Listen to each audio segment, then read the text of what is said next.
hukum, lakukan semua gugatan-gugatan di seluruh Bang Hasan, pengadilan negeri di seluruh Indonesia ini lakukan. Karena apa yang dilakukan Jokowi selama 10 tahun ini sesungguhnya boleh dikatakan harus dihukum melebihi dari umurnya sendiri, ya. Nah, oleh karena itu jangan lupa kita punya banyak materi untuk bisa menjerat beliau, sehingga apa yang diharapkan Pak Din Samsudin seret jebloskan itu akan ketemu. Sudah menjawabnya semua. Kita adalah saksi sejarah bahwa sesungguhnya kita tidak merdeka walaupun telah dimerdekakan. Bapak Ibu sekalian, Bapak Purnawirawan, tokoh-tokoh yang saya hormati, ini kesempatan karena kita masih melaksanakan perayaan HUT kemerdekaan Republik Indonesia dan Hari Konstitusi. Ada tulisan yang sangat bagus yang tidak pernah bosan, ya, titipan dari orang tua kita, Bapak Abadi Sutoyo. Beliau mengatakan bahwa sesungguhnya kita berada pada zaman yang tidak menghargai jasa para pahlawan, ya, dan itu benar. Padahal sesungguhnya pribumi itu sudah melakukan kontrak yang disebut dengan bonum publicum, yaitu suatu kesepakatan untuk mensejahterakan diri secara bersama-sama. Bapak Ibu sekalian, Indonesia itu pribumi yang isinya terdiri dari 3, yaitu trilogi pribumisme. 1, penegak NKRI, 2, pemilik NKRI, dan yang ketiga adalah penguasa NKRI. Pendiri NKRI kita tahu, the founding father. Kalau Bang Refli Harun bilang itu the parent father, ya, the parent founding. Jangan hanya bapak saja, tapi ibu juga berjuang. Ya, mereka lah yang sudah menegakkan negara kesatuan Republik Indonesia ini. Kemudian ada kita, ya, rakyat selaku pemilik daripada bangsa ini. Dan yang ketiga adalah penguasa, mereka yang diberi amanah untuk melaksanakan tugas-tugas kenegaraan sesuai dengan konstitusi. Hari ini ketiga pribumisme itu tidak berjalan, Bapak Ibu sekalian, ya, sehingga menjadi sia-sialah apa yang diperjuangkan oleh para pahlawan itu, di mana kita tidak menghargai pahlawan, kemudian kita pemilik ini juga disia-siakan, tetapi penguasa menjadi semakin rakus, semakin jahat, ya. Bapak Ibu sekalian, sesungguhnya tidak ada orang yang bodoh, yang ada orang yang jahat. Dan saya ingin tegas mengatakan, ya, setelah saya tahan-tahan hati ini, ya, karena saya ini pengacara, jadi kalau saya ngomong biasanya ada efeknya, maka dari itu hati-hati sekali, betul nggak Bang Juju, Bang Hasan? Jadi kata-kata itu berimplikasi hukum. Tapi kali ini, ya, saya sedang melaksanakan tugas saya untuk memberikan pendapat saya dalam hal ini. Ya, Jokowi ini jahat. Ya, kalau dia berjanji pada kampanyenya tidak akan menaikkan BBM, tidak akan impor, ya, kemudian tidak akan membeli mobil murah lagi, tidak akan atau akan melaksanakan mobil-mobil nasional, ya, kemudian apalagi banyak hal membeli Indosat kembali atau buyback Indosat, ya, itu semua tidak dilaksanakan. Tapi yang terjadi sebaliknya, ya, melakukan pembangunan dengan tidak pakai pemikiran, tidak ada AMDAL, tidak melibatkan ahli, kemudian membuat bangkrut daripada BUMN sampai dengan 68%, maka ini jahat. Betul atau tidak? Ya, tambah jahat lagi karena nepotisme. Ya, semua konstitusi bisa ditumbangkan hanya demi melanggengkan kekuasaannya. Pertanyaannya, mengapa ini mampu membuat rakyat membisu dan tidak berbicara? Jadi kita melihat bahwa Jokowi itu melaksanakan belajar dari pengalaman. Kita, ya, fakta bahwa Pak Harto itu mungkin otoriter, ya. Tetapi Jokowi ini lebih licik lagi daripada itu. Dia belajar dari sana sehingga dia juga otoriter pada dasarnya. Hanya dia mampu membuat publik tidak mampu untuk berbicara. Artinya tidak ada protes dari publik. Jadi ini suatu yang luar biasa. Nah, Bapak Ibu sekalian, sebentar lagi kita akan punya pemimpin, ya, yaitu Bapak Prabowo Subianto, yang saya tidak memilihnya, yang saya tidak mendukungnya. Akan tetapi daripada tidak punya pemimpin, ya boleh buat, karena sudah dilaksanakan secara konstitusional yang tanda kutip itu, yaitu keputusan yang sen kiri belok kanan, maka boleh buat, silakan berkuasa. Wakilnya ini adalah orang yang tidak lain adalah anak Jokowi, hasil dari menabrak konstitusi tadi. Saya ingin mengatakan, ada perkataan dari profesor siapa, orang Indonesia juga, bagus sekali, bahwa kepemimpinan, rusaknya kepemimpinan itu adalah berawal dari pemimpin yang kekanak-kanakan.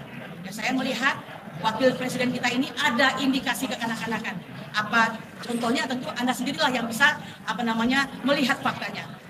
Tapi apapun itu, Bapak Ibu sekalian, sebagai orang hukum yang berpraktek di bidang hukum, kami ingin menghimbau sebentar lagi, ya, Jokowi harusnya sudah jadi lemdak atau bebek lumpuh atau melumpuhkan dirinya sehingga tidak boleh lagi membuat aturan-aturan yang sekiranya bisa membuat dia memimpin Indonesia ini meskipun faktanya dia semakin menjadi-jadi ya.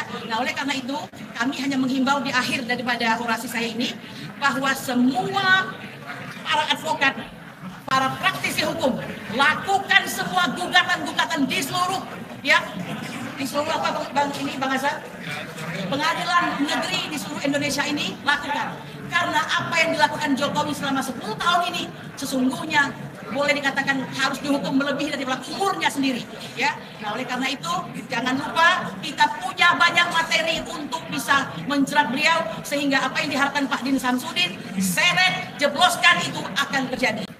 Kemudian yang bisa saya sampaikan, kita menghargai kemerdekaan. Kita tidak ingin 2030 Indonesia tenggelam. Sebelum itu terjadi, mari kita sama-sama menjadi penyelamat NKRI. Merdeka! Merdeka! Waalaikumsalam warahmatullahi wabarakatuh. Assalamualaikum warahmatullahi wabarakatuh. Apa yang disampaikan oleh advokat emak-emak ini, itu Ibu Kurnia ini sangatlah luar biasa.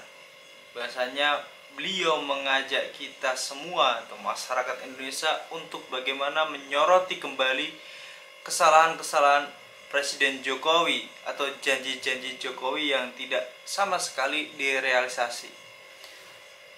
Semenjak Presiden Jokowi memimpin, beliau menjanjikan bahwasanya tidak akan impor, tapi justru kebalikannya yang dilakukan oleh Presiden Jokowi malah impor besar-besaran. Bahkan sesuatu yang tidak perlu diimpor juga. Contohnya beras. Karena negara kita ini negara yang agraris dan di mana sawah itu sangat luas sekali, menghasilkan padi yang sangat banyak melimpah, justru mengambil impor dari Asia. Ini menunjukkan bahwa penguasa ingin mendapatkan fee dari setiap per kilonya apa yang dia impor. Perlu kita ketahui juga dan ingat bahwasannya janji pengadaan mobil SMK sekitar ratusan bahkan mungkin sampai ribuan unit tidak juga direalisasikan. Katanya pabriknya sudah ada di Tangerang. Namun ketika media menyoroti, di situ tidak ada proses produksi atau pembuatan mobil, yang ada mobil sudah jadi dan diduga kuat mobil tersebut adalah impor dari China. Negara Indonesia hari ini tidak lepas dari China karena kita ketahui juga utang negara Indonesia ini sangatlah besar kepada China. Dari mulai KCJB, kereta cepat Jakarta-Bandung, IKN, Jokowi kembali bolak-balik ketemu Xi Jinping untuk menyampaikan program-program dan peminjaman hutang yang hingga saat ini mencapai 7.000 triliun. Seharusnya ketika hutang mencapai 7.000 triliun dan Presiden Jokowi pernah mengatakan bahwa di saku atau di kantongnya pernah ada uang 11 triliun, harusnya bisa menutupi hutang-hutang negara Indonesia ini. Jika memang itu apa yang disampaikan benar-benar nyata. Namun IKN saja kita perlu ketahui bahwasanya menggunakan APBN yang seharusnya dialokasikan kepada penggajian ASN, pembangunan rumah sakit, jalan, dan lain sebagainya. Tidak ada urgensi untuk perpindahan IKN ke Penajam Pasir Utara. Kasus ijazah palsu juga perlu kita ungkap lagi, naikkan lagi, bahasanya kasus ini tidak kelar. Ibarat kata putus di tengah jalan. Karena terdakwa sudah dihukum, divonis bersalah, namun barang bukti tidak pernah tampak di meja persidangan. Ini ada kaitannya dengan apa yang disampaikan melalui recorder atau rekaman oleh Hasto kepada awak media, yang bagaimana diisi rekaman tersebut menyampaikan bahwasannya ada peran intimidasi dari pihak rezim kepada para hakim dan para penegak hukum jika berani menolak atas apa yang diperintahkan oleh rezim. Intimidasi ini tidak segan-segan rezim Jokowi lakukan kepada siapa saja yang menolak atas perintah atau mandat para rezim tersebut.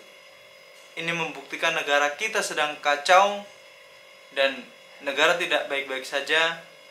Hanya orang-orang yang buta tidak mau berpikir melihat kondisi negara kita baik-baik saja karena dia sudah disuap dengan uang-uang yang haram. Assalamualaikum warahmatullahi wabarakatuh.